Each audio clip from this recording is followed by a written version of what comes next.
everyone, it's Kay Phillips from KPW Media, and today I'm here to present part 3 of the stupol series, which is the finale. So I'm almost a little sad to not do this series anymore, but I think there's only so much you can cover within, student politics, at least within this period of time. But I wanted to make it a good one, so I thought I would talk about the most interesting thing that's happening at the moment, which is the 2023 SRC election. So there's 3 parts to this video, so let's dive right into it. The first being that one of the SRC presidential candidates is being backed by none other than Racist Girl from my first video. If you don't know, being nominated by someone is having someone or a group of people sort of vouch for you and represent you, and this person has chosen to have Racist Girl be one of his nominators, and also the current SRC president, who is a racist apologist. So although this person didn't do anything himself, I think that the fact that he's choosing to have these sorts of people represent him speaks volumes, because if that were me, I would not be friends with these people, nor would I even talk to them. So I think it's very interesting that somebody is choosing to have this sort of campaign, and I honestly don't think it matters what policies you have if you are being backed by racists. I'm not saying who should vote for anyone in particular as a disclaimer, but I'm just saying I would not be voting for him. Aside from that though, there are lots of people running for both NUS and also the SRC. So there are 10 factions that are running for SRC this year. First, we have the faculty candidates, we have the welfare candidates, and we have the two, racist factions. So in terms of the racist ones would obviously be grassroots and left action. So grassroots traditionally is a term used to define different types of movements and activism, mostly for minorities, but unfortunately some people have chosen to take this term and use it as a form of extreme activism, to which the point of standing for minorities is gone, and you're left with people who use minorities as tokens or as ways to make themselves look good, which I guess is the same thing, and for a lot of different types of very inappropriate racist actions to which they believe is right. And it's unfortunate that it's turned to that, but so this presidential candidate I've been talking about, Racist Girl, they're both from grassroots, and of course, what's ironic is that there's a ticket called Grassroots for Decolonization, where it stands against using aggressions towards First Nations people, and that's hilarious because Racist Girl was literally using a boatload of anti-black microaggressions this year. The second racist faction would be Left Action, which is actually run by the Socialist Alternative. So there's nothing wrong with some forms of socialist ideals when it's done right, I want to say, but it is not done right here.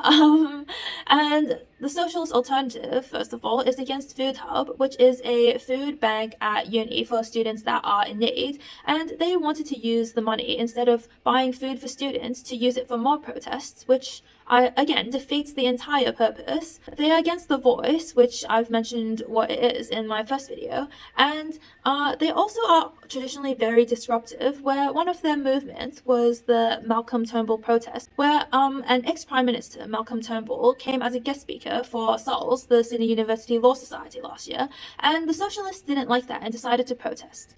Where instead of protesting, they did do that, but also went in and punched a exec running the event, and of course that exec had dark skin, so I'm not really sure how that happened, but as you can tell, there is no logic in a lot of the decisions made by these people, and I'm not even going to try to rationalize why they do what they do, but these are the two out of the 10 factions I would definitely not recommend. But there are lots of other hardworking people who are running for student council this year, so let's have a look to start with some of the faculty candidates, where these factions are sort of more representative of different student faculties. So we have artistry, engineers, lift, and spark.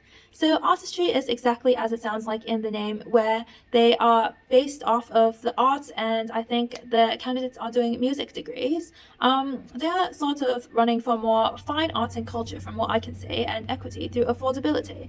So I've seen their Instagram, and they do have very cool looking graphics. Next up, we have engineers, which is in the name itself, the engineering candidates are actually independent and left-leaning from what I've been told. And this year they are running for both student welfare, but also fair payment and increase in student involvement in decisions such as this. So the engineers aren't actually from any particular party or anything itself, but it consists of different engineers who sort of have the same ideals and decide to work together based on these beliefs. And next we have Lyft, which from what I can see, they have a ticket called Lyft for Economics and also for networking. So I presume it have to do with something about that. And also I saw something in there about supporting PASS, which is a student tutoring service of usyd, and also international student welfare. So we've got a very commerce-based approach from them. And lastly, we have Spark, which I haven't heard too much about them because I think they're new and just started off this year, so I really can't say I have too much of an opinion. But from what I'm seeing, they are running for a diverse science representative and also empowering student voices. So these are the four faculty factions. Each of these faculties are running several tickets, or maybe just one for SRC and one for National Union of Students. Give them a look and see if any of their policies sort of resonate with you. And lastly, we have the SRC welfare candidates, where rather than running for student academics, they're running for more generalized welfare. We've got Switch, who is just a general left faction, where they seem to have a lot of social justice issues and are also running a ticket for going green and divesting from fossil fuels. So it's a very interesting approach. There's also Revive, which is represented by different members, both Labour left and Labour right, members of those parties. They're running the most candidates at 18 different tickets, and that's a lot to cover. So I think generally they're looking to revive campus life and increase student services. I think I also saw something in there about Taylor Swift. Next we have Penta, which is one of two international student factions. So Penta mostly deals with Chinese internationals, and they seem to be running to decrease student barriers between international and domestic students, and also for more English as a second language support for students who obviously speak another language as their native one. So that would be one of two international factions, the other one being Interpol, but we are unfortunately not running any candidates this year. So lastly, we've got Student Left Alliance, which I've heard is a bit of a wild card, where they are activists in a sense, but the tickets have very different approaches, where one of them is running a ticket for anti-war, and the other being trans rights. I will have to say though, it does look like the people from the trans rights tickets have been very involved with the community, so that's always good to hear that the people who are sort of engaging in this have actually spoken to the minorities of which they stand for.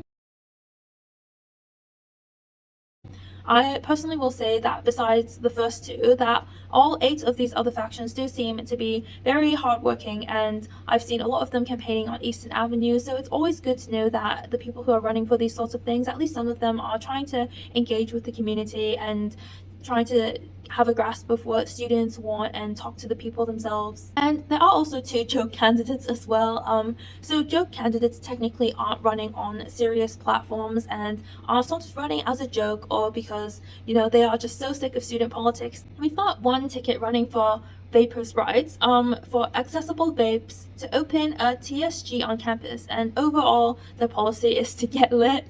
And there's another one called anti-woke for SRC, which is about kicking campus communism back to Soviet Russia. So as hilarious as that sounds, there are people who are fans of Soviet Russia here. So I'm not sure how that came to be. So they do have a point here.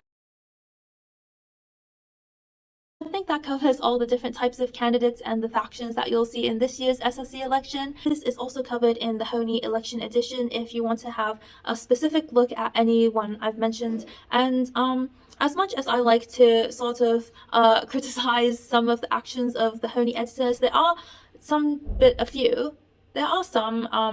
genuine people who are just trying to break out into the publishing, writing industry, and also artists who are obviously underpaid that work hard to produce content for Honey. So I will have to give credit where credit is due. So not all of them are the weirdos I make them out to be, only some. And speaking of which, unfortunately, Honey is at it again. But is anyone surprised at this point? So it's a running joke amongst my friends and I that every person of color who isn't a token minority in student politics here gets their own personal Honey stalker.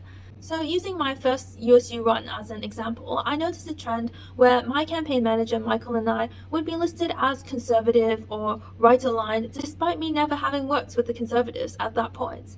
And throughout my student politics career, I would kind of notice that there would be a lot of types of these different jabs at me, some of which were straight up lies. And of course, most of the people doing this, they were white. It's always that. Like, it is always that. I'm sorry.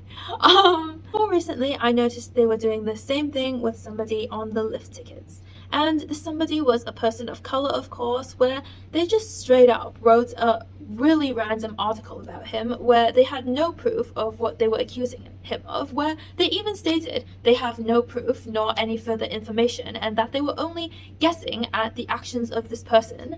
And I clicked on one of the writers of this article and I saw that this person had made dozens of references to the person who was on Lyft. And it's just this cycle of Honey being obsessed, absolutely obsessed, with people of color who don't act towards the status quo that they set for us. And it's insane that they're using their platform in order to sort of discredit and also make personal attacks towards people of color, which obviously isn't right and shouldn't be the case. So, with that, I hope that KPW media can be a new form of student media where we bring actual content of value and we don't harass or do this sort of thing to other people of color, obviously. And I'm hoping to create something new and different and put my voice and the voices of other students out there where we stand for something good for once. So I think that's all for this video. Be sure to vote, actually. Voting will be from today to this Thursday, and despite all of this, don't boycott the election because doing so will only ensure that the racists win, as they're the ones campaigning the hardest. Use your voice to show that you want a inclusive and actually non-racist SRC. And be sure to check out the other candidates that have been listed. I'm sure you can find them online somewhere, so have a look and use or lose your vote. That's all for now. I'll see you guys in the next one.